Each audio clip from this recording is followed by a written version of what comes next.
Tu veux nous mettre dehors avec les enfants? J'avais accepté d'héberger ma sœur pendant 2 semaines. Un mois plus tard, elle avait changé la serrure de mon appartement et installé chez moi ses 3 enfants ainsi que son compagnon. Claire, pourquoi tu restes plantée dans l'entrée entre tu es chez toi après tout? Damien a fait sauter des pommes de terre. On va passer à table. Claire Martin fixait en silence la paire de chaussures d'homme pointure 45 abandonnée au milieu du couloir de son propre appartement. À côté, une trottinette d'enfant appuyait sa roue sale contre le papier peint posé à peine un mois auparavant. Une odeur de tabac froid d'oignons frits et d'alcool flottait dans l'air. Sur le seuil de la cuisine se tenait Sophie, sa sœur cadette. Elle portait un peignoir, une serviette nouée autour des cheveux et affichait une sérénité déconcertante. À la table de la cuisine, sur une chaise que Claire avait choisie spécialement pour la sortir aux meubles, un homme massif au visage luisant était assis dans un débardeur distendu. Il mangeait directement dans la poêle avec sa fourchette et ne prit même pas la peine de se retourner vers la propriétaire des lieux. Sophie, qui est cet homme, la voix de Claire était sourde. Elle n'avait même pas retiré son manteau. Je viens de te le dire, c'est Damien mon compagnon. On a décidé de vivre ensemble. Sophie sourit comme si elle annonçait l'achat d'une nouvelle bouilloire. Les enfants ont besoin d'une figure paternelle, tu comprends. Et Damien sait tout réparer. Vivre ensemble ici. Claire enjamba enfin les chaussures et entra dans la cuisine.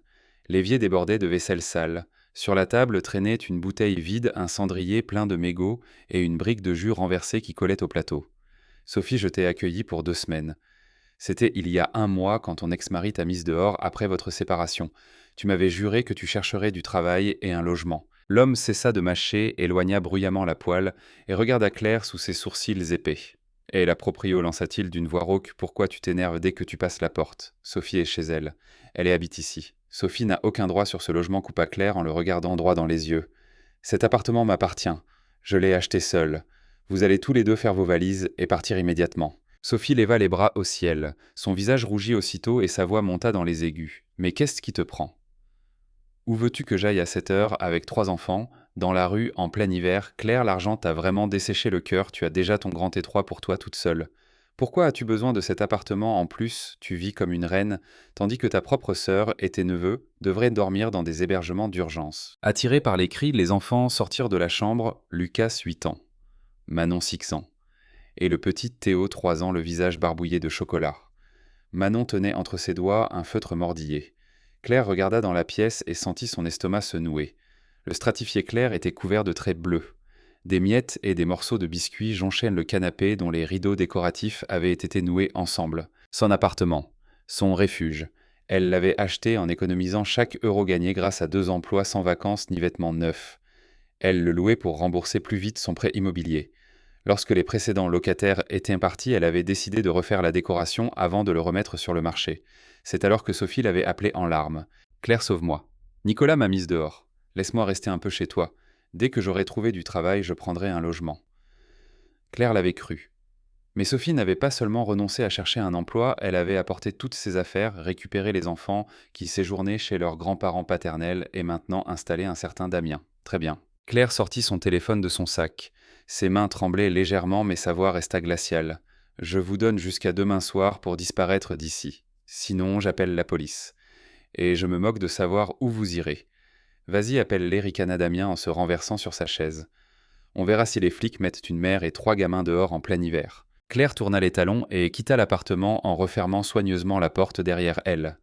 Dans le hall de l'immeuble, elle s'adossa au mur froid près de l'ascenseur et ferma les yeux. Elle devait retrouver son calme. Son téléphone vibra avant même qu'elle ait atteint la rue. Maman s'affichait à l'écran. Claire décrocha. « Claire, qu'est-ce que tu as encore fait ?» La voix indignée de sa mère Monique était si forte que Claire dut éloigner le téléphone de son oreille. « Sophie vient de m'appeler en pleine crise. Tu mets ta propre sœur et ses enfants à la rue Maman, elle n'est pas seule. Elle a installé un homme chez moi. Ils boivent et ils fument dans la cuisine et ils ont saccagé l'appartement en un mois. Et alors, parce qu'elle a rencontré quelqu'un, elle devrait renoncer à refaire sa vie. Damien est un homme très correct et habile de ses mains. Il a même promis de m'aider à réparer mes volets. Claire, sa vie est difficile, elle a 3 enfants. Toi, tu vis seule dans ton T3 comme une récluse. Tu ne manques pas de place. Cet appartement est à moi, maman. J'ai travaillé 5 ans sans prendre de vacances pour le payer. Je dois le louer afin de rembourser mon crédit. L'argent, toujours l'argent. Il n'y a que ça qui compte pour toi. » Monique se mit à pleurer, appuyant comme toujours là où cela faisait le plus mal. Une famille doit s'entraider. Aujourd'hui, tu l'aides. Demain, c'est elle qui sera là pour toi. Laisse-les tranquilles. Où veux-tu qu'ils aillent chez toi, peut-être chez moi, mais j'ai de l'attention. Je ne peux pas gérer 3 enfants. Sois patiente avec elle. Sois la plus raisonnable. Claire mit fin à l'appel. Discuter ne servait à rien. Leur mère avait toujours défendu Sophie. Sophie était la petite, la fragile, celle qui n'avait jamais de chance. Claire, elle était la forte. Elle pouvait toujours se débrouiller seule. Le lendemain soir, Claire se retrouva devant la porte de son appartement. Elle sonna pendant 5 minutes, mais personne n'ouvrit. Une musique assourdissante et des pleurs d'enfants résonnaient derrière la porte. Claire sortit sa clé, l'introduisit dans la serrure, mais elle ne tourna pas. Elle pâlit et se pencha pour regarder de plus près. Le cylindre avait été remplacé. Ils avaient changé la serrure de son propre appartement. Claire frappa de toutes ses forces contre la porte métallique. La musique baissa. Des pas approchèrent, puis la voix étouffée de Damien retentit de l'autre côté. « Dégage, espèce de folle. Tu fais peur aux enfants. Reviens demain. Ce soir, on se détend. » Claire eut descendite, s'installa dans sa voiture et éclata en sanglots. Elle pleurait de rage, blessée par l'arrogance de ceux qui avaient envahi sa vie et s'étaient approprié son bien au nom des liens familiaux. Le lendemain matin, elle était assise dans le cabinet de maître Laurent Moreau, un avocat qu'elle connaissait. Après avoir écouté son récit décousu, celui-ci soupira et nettoya ses lunettes. « Je comprends, Claire. Juridiquement, vous êtes évidemment dans votre droit, vous êtes l'unique propriétaire. Mais la police hésitera à intervenir dans ce qu'elle considérera comme un conflit familial. Les agents verront votre sœur et 3 enfants mineurs. Ils risquent de vous renvoyer vers le tribunal judiciaire. Sans décision de justice, ils ne procéderont probablement pas eux-mêmes à une expulsion immédiate. » « Combien de temps prendra la procédure » demanda Claire, gagnée par un froid intérieur. Entre l'assignation et la première audience comptait déjà 1 ou 2 mois. Avec les enfants, les services sociaux peuvent être sollicités pour vérifier si leur mère dispose d'une solution de relogement. Ensuite, il faudra obtenir la décision, la faire signifier par un commissaire de justice et, si nécessaire, demander le concours de la force publique. 6 mois au minimum. Et comme nous sommes en hiver, la trêve hivernale peut encore retarder la libération des lieux. 6 mois, Claire déglutit péniblement. Dans 6 mois, Damien et Sophie ne laisseront que les murs en béton. Ils ont déjà changé la serrure. Je ne peux même plus entrer. L'avocat haussa les épaules. Appelez un serrurier et présentez votre acte notarié ou votre attestation de propriété. Vous pourrez faire ouvrir la porte, mais vous ne pourrez pas les chasser physiquement, à moins de créer des conditions qui leur donnent envie de partir d'eux-mêmes tout en restant strictement dans la légalité. Créer des conditions, c'est votre propriété. Vous pouvez y faire réaliser les travaux nécessaires à condition de ne mettre personne en danger et de respecter les voisins. Claire quitta le cabinet avec ces mots en tête. Créer des conditions, les pousser à partir d'eux-mêmes. Une fois rentrée chez elle, elle se prépara un thé très fort et s'assit à la table. Elle revit le visage insolent de Damien. Elle entendit Sophie lui lancer « Pourquoi as-tu besoin de cet appartement ?» Elle pensa aussi à sa mère qui avait habilement transféré le problème sur les épaules de sa fille aînée. Claire ouvrit son ordinateur et commença à chercher les coordonnées d'artisans et de serruriers. Le soir même, son plan était prêt, dur, sans compromis et parfaitement légal. Samedi matin à 9 heures précises, un utilitaire Renault Master sans enseigne se gara devant l'immeuble. 3 hommes robustes en tenue de travail en descendirent. Leur chef d'équipe, Julien, portait une lourde caisse à outils. Claire les attendait dans le hall. Elle tenait d'un dossier contenant son acte de propriété, une copie récente du relevé cadastral et sa carte d'identité. « Bonjour, dit-elle, je vous préviens, je n'ai plus de clé. Les occupants ont changé la serrure. Il faudra donc commencer par ouvrir la porte. Voici les justificatifs. Vous pouvez tout vérifier. » Julien parcourut rapidement les documents, compara le nom avec celui de la carte d'identité, puis fit signe à ses hommes. « Aucun problème, madame. C'est votre appartement, vous décidez. Sortez la meuleuse. » Ils montèrent au 4e étage. L'immeuble était silencieux. Julien brancha l'outil sur la prise du palier. Le hurlement assourdissant du métal contre le métal déchira le calme du samedi matin. Des gerbes d'étincelles jaillirent, des cris retentirent immédiatement derrière la porte. Une femme poussa un hurlement, puis des pieds martelèrent le sol. « Et qu'est-ce que vous fabriquez ? J'appelle la police » cria Damien, tentant de couvrir le bruit de la meuleuse. Julien ne lui accorda aucune attention. 5 minutes plus tard, l'ancienne serrure avait été découpée avec une partie de la plaque métallique. La porte s'ouvrit brusquement. Damien se tenait dans le couloir vêtu d'un simple caleçon, le visage rouge de colère et un manche à balai à la main. Derrière lui, Sophie échevelée serrait nerveusement les pans de son peignoir. Les enfants observaient la scène depuis la chambre terrifiée. « Je vais complètement malade » hurla Damien en voyant Claire entourée des 3 ouvriers. « Je vais appeler les flics. C'est une violation de domicile. » « Appelle-les » répondit calmement Claire en entrant dans son appartement. « Montre-leur le document qui t'autorise à occuper les lieux. Moi, je leur montrerai mon acte de propriété. » Damien s'interrompit et abaissa son manche à balai. Il n'avait manifestement aucune envie de voir arriver la police. « Claire, tu as perdu la tête » gémit Sophie en s'avançant. Pourquoi as-tu détruit la porte? Comment va-t-on dormir maintenant? Il y a des courants d'air. Vous n'allez plus dormir ici. Claire se tourna vers le chef d'équipe. Julien commençait. Comme convenu. Les ouvriers passèrent sans un mot devant Sophie et Damien pétrifiés. Deux d'entre eux se dirigèrent vers la salle de bain tandis que Julien resta dans l'entrée. Il examina les gonds de la porte et sortit sa visseuse. Eh, vous allez où lança Damien en reculant quand les deux hommes pénétrèrent dans la salle de bain avec leurs outils. On entendit des robinets d'arrêt se fermer, puis des coups métalliques et des grincements. Claire, qu'ils font? Prise de panique. Sophie saisit sa sœur par le bras. Claire se dégagea avec dégoût. Des travaux, Sophie. J'ai décidé de faire une rénovation complète. Les canalisations sont anciennes et l'électricité donne des signes de faiblesse. On ne peut pas habiter ici pendant le chantier. À cet instant, l'un des ouvriers sortit de la salle de bain. Il portait dans ses bras la cuvette blanche des toilettes qu'il venait de démonter. Une odeur d'égout remontait du tuyau ouvert dans le sol. Sans zone motte, il passa devant. Sophie posa la cuvette sur le palier contre le mur, puis retourna dans la salle de bain. Le second ouvrier ressortit avec le lavabo. Sophie contemplait la scène, les yeux écarquillés. Damien déglutit nerveusement. « Vous avez retiré les toilettes » bredouilla-t-il. « Exactement, confirma Claire. Toutes les canalisations doivent être remplacées, évacuation comprise. Il faudra 3 ou 4 semaines au minimum. L'eau est évidemment coupée chaude comme froide par mesure de sécurité. Derrière eux, un grincement retentit. Julien et son assistant venaient de dégonder la porte d'entrée métallique. Ils l'appuyèrent soigneusement contre le mur du palier. L'appartement s'ouvrait désormais sur la cage d'escalier par un grand encadrement vide.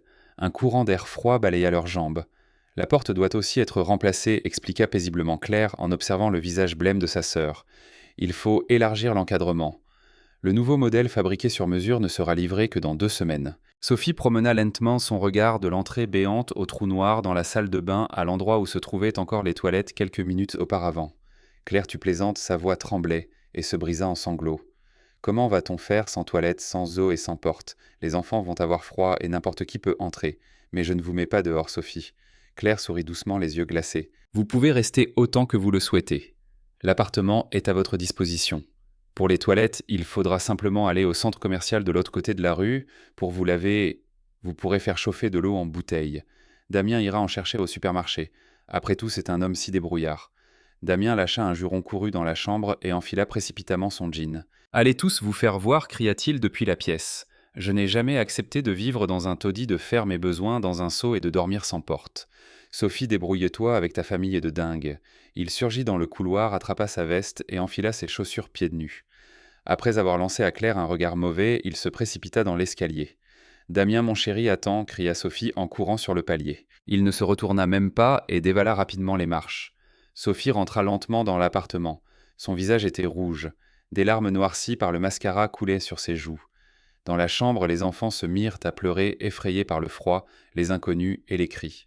« Tu es un monstre, Claire, murmura Sophie. Tu as détruit ma vie. Il est parti à cause de toi. » « S'il s'enfuit parce qu'il n'y a plus de toilettes, c'est qu'il ne valait pas la peine d'être retenu, » répondit Claire en haussant les épaules. « Maintenant, écoute-moi attentivement. Tu as exactement 2 heures pour faire tes bagages et libérer mon appartement. Sinon, je demanderai aux ouvriers de démonter aussi les radiateurs. Eux aussi doivent être remplacés. » Le téléphone de Sophie sonna. C'était leur mère. Sophie décrocha et éclata en sanglots. « Maman, maman, elle nous chasse. Elle a retiré les toilettes et arraché la porte. Damien est parti, maman. Qu'est-ce que je vais faire ?» Claire entendit Monique crier dans le téléphone. Elle s'approcha de sa sœur, lui prit doucement l'appareil et activa le haut-parleur. « Claire, tu es possédée » vociférait Monique. « Qu'est-ce que tu fais ? Laisse-les tranquilles et remets tout en place. » « Maman, répondit Claire d'une voix parfaitement neutre, je fais rénover mon appartement. » Sophie traverse une période difficile, je le comprends. J'ai donc pris une décision, elle et les enfants vont s'installer chez toi. Toi qui es si généreuse et compatissante, tu as un grand étroit. Une famille doit s'entraider, n'est-ce pas, à ton tour de les aider. Prépare-toi à les accueillir, ils arriveront dans quelques heures. Chez moi, mais où veux-tu que je les mette? J'ai de la tension, j'ai mal au dos. Ils vont me rendre folle. Claire, je t'interdis de... Claire avait déjà raccroché. Elle regarda sa sœur. Sophie était assise sur le pouf de l'entrée, la tête entre les mains. Toute son assurance et toute son insolence avaient disparu. Il ne restait qu'une femme perdue et immature habituée à vivre aux dépens des autres jusqu'au jour où l'épaule qui la portait s'était brusquement dérobée. 2 heures, Sophie lui rappela Claire. « Les ouvriers vont t'attendre sur le palier pendant que tu prépares tes affaires. » Le départ ressembla à une fuite paniquée. Sophie jetait les vêtements dans d'immenses sacs à carreaux tandis que les enfants pleuraient et se bousculaient dans ses jambes. Plus personne ne parla des valeurs familiales, ni de Damien le merveilleux compagnon. 1 heure et demie plus tard, Sophie commanda un fourgon avec chauffeur. Lorsque le dernier sac fut déposé sur le palier, elle se retourna. Elle lança à Claire un regard rempli d'une haine brûlante mais ne dit rien. Elle saisit simplement le petit Théo par la main et se dirigea vers l'ascenseur. Enfin, l'appartement était vide. Il faisait froid, tout était sale et une odeur d'humidité remontait des canalisations ouvertes. Claire resta au milieu du séjour dévasté. Elle tenterait de nettoyer le stratifié. Il faudrait peut-être remplacer le papier peint. Le canapé devrait partir au pressing. Pourtant, elle ne ressentait plus ni colère ni amertume. Seulement une profonde satisfaction. Alors madame la propriétaire Julien apparut dans l'encadrement de la porte, un sourire sous sa moustache. On remette la porte où on démonte vraiment les canalisations. Remettez la porte, souffla Claire. Pour la première fois, un sourire se dessina au coin de ses lèvres. Remontez aussi les toilettes. En revanche, installez une serrure neuve, un modèle renforcé avec une clé protégée. Le soir, Claire était assise dans la cuisine de l'appartement. La solide porte métallique avait retrouvé sa place et était maintenant parfaitement verrouillée. Les toilettes avaient été remontées. Le sol avait été lavé à fond pour retirer les taches collantes. Une nappe propre recouvrait la table. Le téléphone resta silencieux. Monique n'appelait pas. Elle était sans doute trop occupée à installer sa fille préférée et ses 3 petits-enfants dans son propre appartement. Claire se servit une tasse de thé chaud, s'approcha de la fenêtre et contempla les lumières de Lyon au crépuscule. Elle savait qu'elle deviendrait désormais l'ennemi numéro 1 de la famille. Elle savait aussi que l'on parlerait d'elle avec colère lors de tous les repas de famille. Mais cela ne lui importait plus. Elle avait retenu la leçon la plus importante de sa vie pour défendre ses limites. Il faut parfois être prête à faire entrer une meuleuse dans la bataille. Merci d'avoir écouté cette histoire jusqu'au bout. Si elle vous a plu, pensez à laisser un pouce bleu, à vous abonner à la chaîne et à partager votre avis dans les commentaires. À bientôt